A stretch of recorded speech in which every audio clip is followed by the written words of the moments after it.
In this box, we have my very first pair of roper boots. Usually I wear things like combat boots, heritage boots, and now these Justin Roper boots fully broken in. A special pair of ropers. Oh yes, it looks like they will indeed fit as well. There's no sizing on these things because these are a chopped down roper boot. I haven't measured it myself, but the seller says this is a 7.5 inch and most ropers will be like around 10. Yeah, around 10. A little bit taller than something like Danner's, right? These are 8 inch. When you look at them here, the seller was indeed right with the dimensions. Definitely 7.5 because the Danner is indeed 8. The length looks good. I'm gonna try them on here in a second, but you can kind of see, if I try to align the heels a little bit, you can kind of see how it might fit. I think yeah, we'll see. It might, because look how wide this Danner is. And I bought these specifically because these are not the Danner Acadias, which I used to own. These are the Danner Stalwarts, which are built basically the same, except on a more of a military type of last, more universal. So let's go ahead and put these ropers on. These are Justin boots, brand new. As you can see, these have no wear. I'm sure they've been tried on, but zero wear anywhere. Justin heel cap. This looks like a Vibram 700, I believe it's called. The V-bar sole. That's what it looks like. It's unbranded though. There's no branding there. They're not too heavy, which is good. And let me see, the inside is indeed like a pour-on with the leather on the heel just to cover the nails, because this is a 300, or rather a 270 degree welt. Goodyear welted. Let me see, is this, it looks like, yeah, the welt is leather. That's real leather welt, which is good. You always want leather if you can get it. I mean, obviously, if like you're buying something on eBay like I am, you don't always have that kind of choice. You have the choice to buy it or not, of course. But yeah, leather welt, which is always good. Plastic ones kind of suck. It's a real welt as well. This is a Justin boot, so it's not going to be like a fake welt. You can tell typically fake Goodyear welts by kind of pulling the leather, and you'll be able to see that it's like kind of glued or cemented. Let's get these. Yeah, and then you have this in the back for the heel. Very nicely done. These, you know, I have no information on these. These were chopped down for sure. You can kind of tell that these weren't originally supposed to be this short. I've never seen a roper boot this short, other than maybe like women's boots. I don't know. I'm not sure if I've seen that either. I'm sure I have, but I can't recall it off the top of my head at the moment.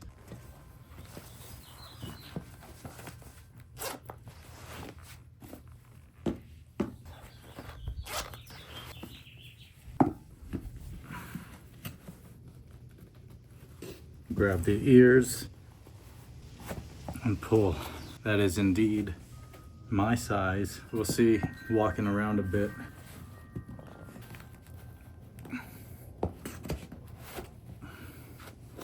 You have a little plump or a flop, whatever sound effect you want to make, however make sound effects with your mouth. You have that sound that happens. And that's kind of how you know you have a good fit, is by that kind of thunk, plop.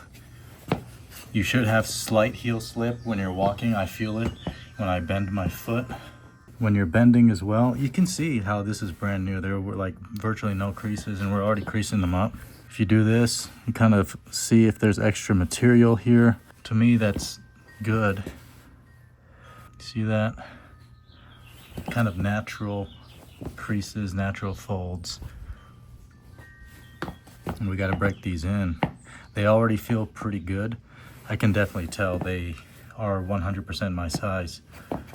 I'm glad, because there's no sizing in these. There's no sizing indicators, which means, which meant I was going off the seller's specs. Like they measured the bottom, they measured the inside, and I think they probably even got it slightly wrong, because they measured the inside to be smaller than my foot, which is not the case. This is definitely 100% my size.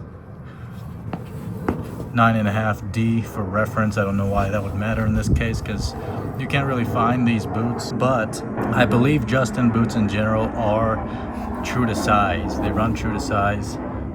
I'm pulling the pant leg up here just so you can see it. The leg will never ride up because this is basically an 8-inch boot, right? Nobody will ever really see that it's a shorter Roper boot. Nice. I like them already.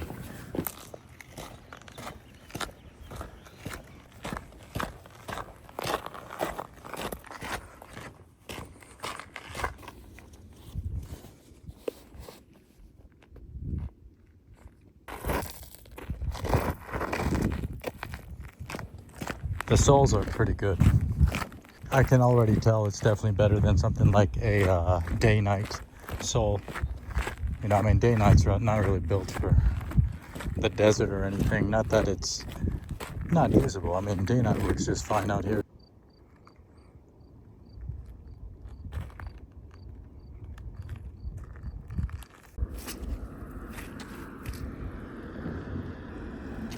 Look at the difference there.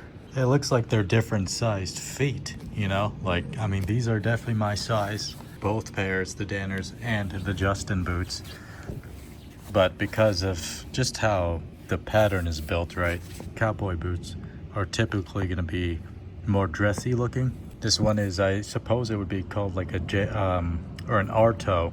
I think this is an R toe. It's not a J toe. A J toe would be slightly tighter at the tip. Leather looks good. It's looking better now that I've put like 3 miles on them. Breaking in pretty nicely. There are some hot spots, like I should probably be wearing slightly longer socks because I noticed right back here the back is catching me and my sock is just barely not long enough to stay up, but that's okay. I'll just wear longer socks. The heels have to break in, so heels do break in and form to the shape of your heel over time, and that's one of the hot spots. Kind of, not really. I mean, I walked 3 miles straight and they were fine. And I wanted these shorter Roper boots specifically because I like having access to my ankles. You can strap things down here like first aid kits or concealed carry, whatever you want to put in here, you just strap it around your ankle. And these shorter Roper boots give me access to that, whereas a traditional, if it was about 3 inches longer, you know, it would be way harder to access. And in fact, I probably just would never put anything on my ankles if I wore a cowboy boot or a Roper that was like its natural length. These shorter, more cropped ones do have functionality, and that's what I look for in a lot of stuff, is the functionality that I can get out of it, as well as kind of just the uniqueness of it. I do kind of like that it's shorter. Like I mentioned earlier, it does seem like more of a girl thing to have shorter boots, but I don't know, I don't think they look girly. Horsehair brush, nice and clean. The anatomy of it, I suppose we can go through. You have the ears right there. Those are the pull tabs. You pull on these from the sides to get the boot on. I know it's obvious, but not everybody knows what those are on like cowboy boots. On the sides, you got the piping.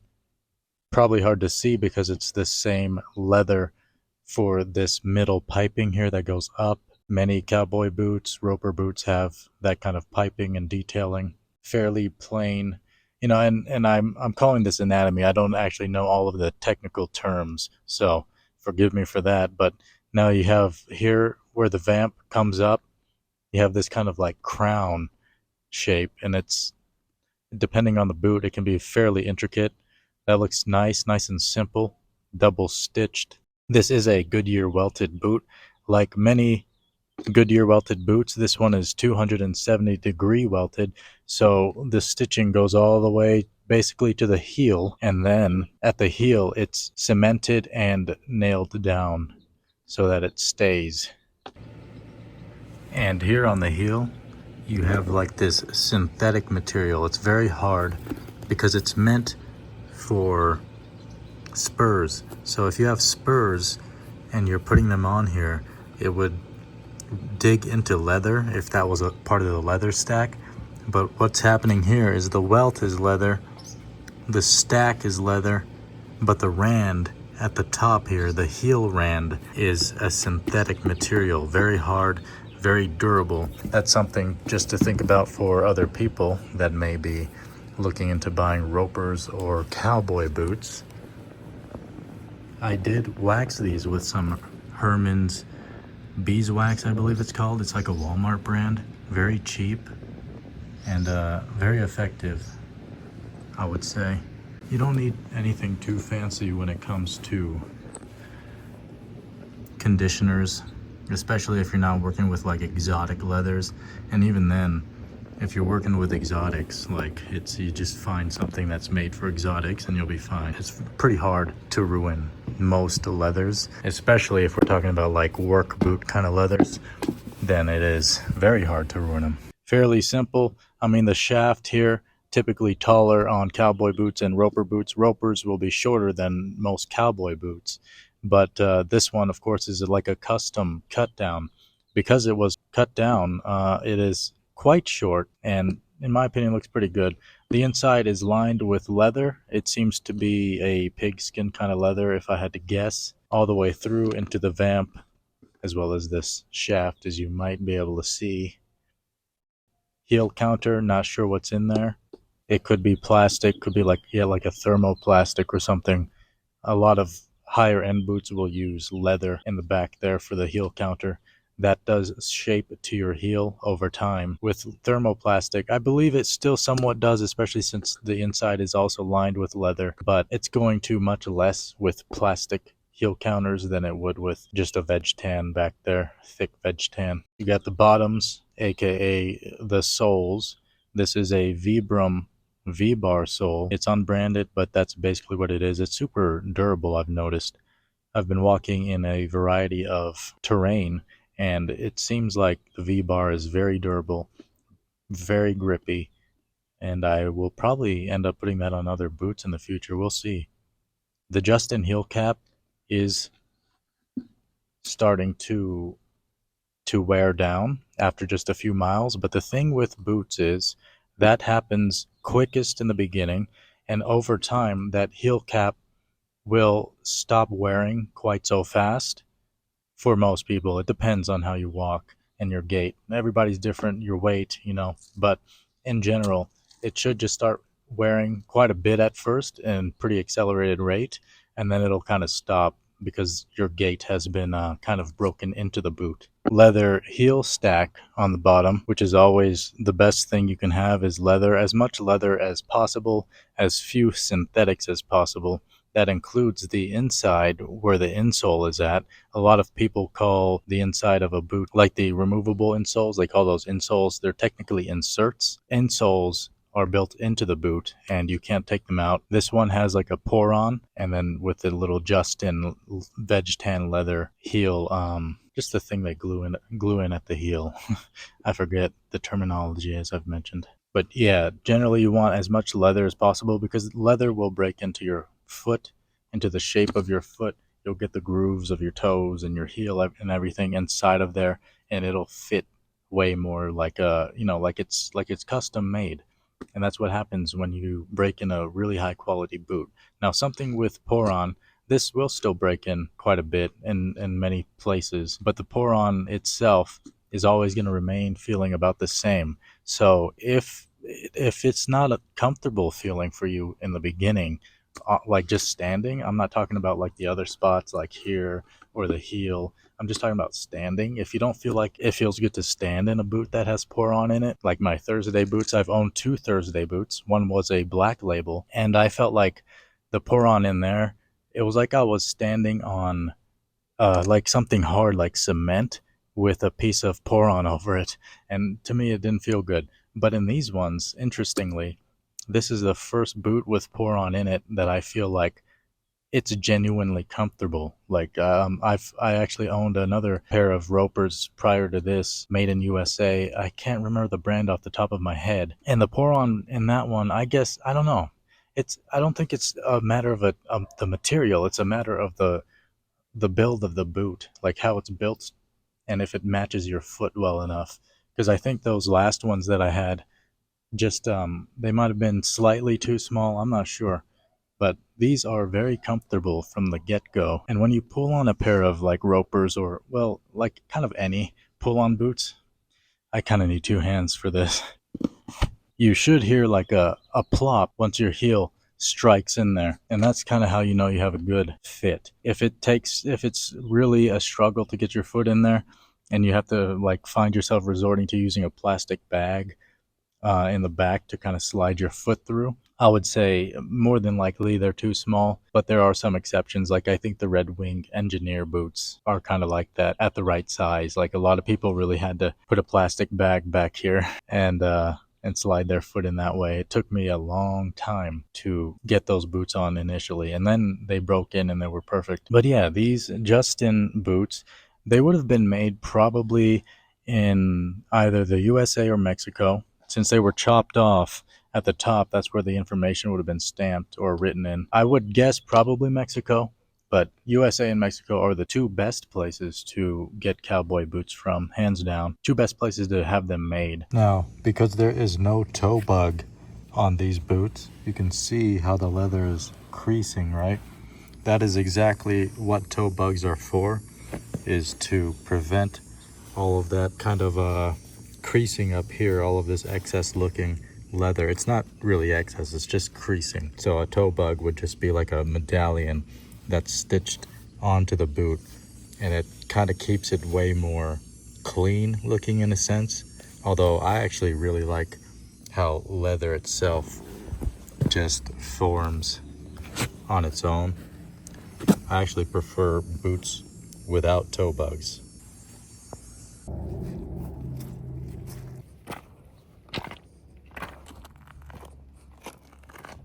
I have now been wearing these Justin Roper boots for like 5 days. 5 days straight pretty much, so I was walking in them every single day. They have been working out very nicely. Whoops. Here's the heel, just so you can see the amount of wear. Everybody's heel is going to wear differently. So let's say I've walked like 25 miles in these things so far. And the first day was just 3 miles in them because there were some hot spots like in the heel. On both heels, it kind of, I wouldn't say it hurt. It was just like there was pressure and it felt very hard because of whatever this is in here, like the thermoplastic. Here's the other boot. Yeah, you really got to throw these things on and off. I mean, the fit is so nice because I have zero issues with them. They actually go on faster than my Danner side zip combat boots, which is the entire reason I bought those boots to begin with, was because they were so easy to get on having the side zip. And then I ended up buying some Ropers that had a side zip, and they were kind of like this. They were black but with a side zip on there. And interestingly, those ones just were not comfortable. They were made in USA, and I didn't even need the side zip on it to get my foot in. So it was like, what's the point of the freaking side zip if you're not gonna like make the shaft narrower, right? But yeah, I love this cut down Justin boot. It did like, as I mentioned right here, it was cutting me up in the back slightly, but using longer socks fixes that issue. Plus I do think like this is, well, I don't know if this is something that would break in, because it's more of a slicing motion on the back of my calf, right? But with a socket, there's zero issue. It doesn't feel like anything at all. And on this side, it looks like, you know, certain things are kind of popping out here, because this was a cut down boot just from my educated guess. And you can kind of see like the stitching on the inside there for the pulls. Very cool boots. I've been loving these, honestly. They're just like super comfortable now. The V-bar sole hardly wears out. There's like no wear on that thing. Only a little bit like on the toe, which is natural. The toe and the heels will wear out the fastest in the beginning, and then over time it will kind of taper off. This seems kind of like a softer compound, so maybe I could be wrong, but I doubt it, because I feel that way with a lot of things, to be honest, when it comes to boots. I've owned dozens of them, and I've broken in dozens of pairs of boots, and every time I'm breaking in a new boot, like almost every time anyway. If there's a hot spot, then I feel like it almost like I have something in the back of my mind where I feel like it's never gonna get more comfortable. But that's never been the case. Boots have always gotten to the point where they felt really good for me. These included, these like they are legitimately nice to walk in constantly. I mean, that's why the heels are getting worn down quite a bit. But as I mentioned like 3 times now, that should kind of taper off and stop a bit. And here's about a week, something like that. These are looking very nice. The welt is getting chipped off slightly. It's not chipping, it's just the edge dressing is kind of wearing off because I'm kicking stuff with my toes, of course. So nice. I have 0 complaints about these. They have broken in very nicely. I like to walk in them all the time now. I mean, I already mentioned that, I'm sure, but I am filming these clips on different days. So, you know, it's not always, I don't script these videos. I just put them in my editor and start getting to work. Just like I put these boots straight to work.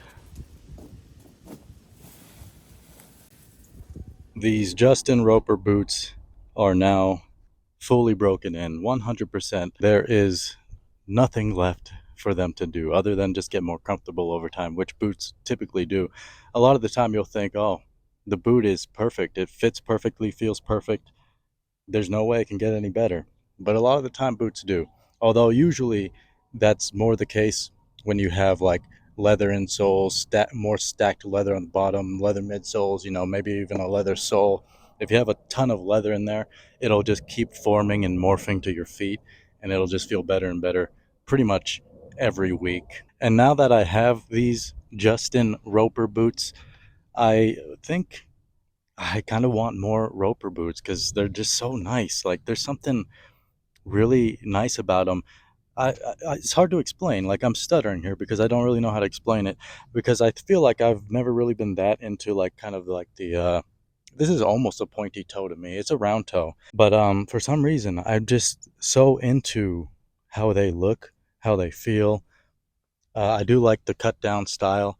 I wouldn't mind like an actual pair of normal length ropers. That would be nice, but I like the lack of toe bug as well. That's one of my favorite things about a lot of ropers. Seem to have no toe bug on them. A lot of ropers do as well though, of course. A lot of choice out there. Yeah, you know, if there's any good companies out there with high quality roper boots you want to send to me, I'll definitely do videos on them.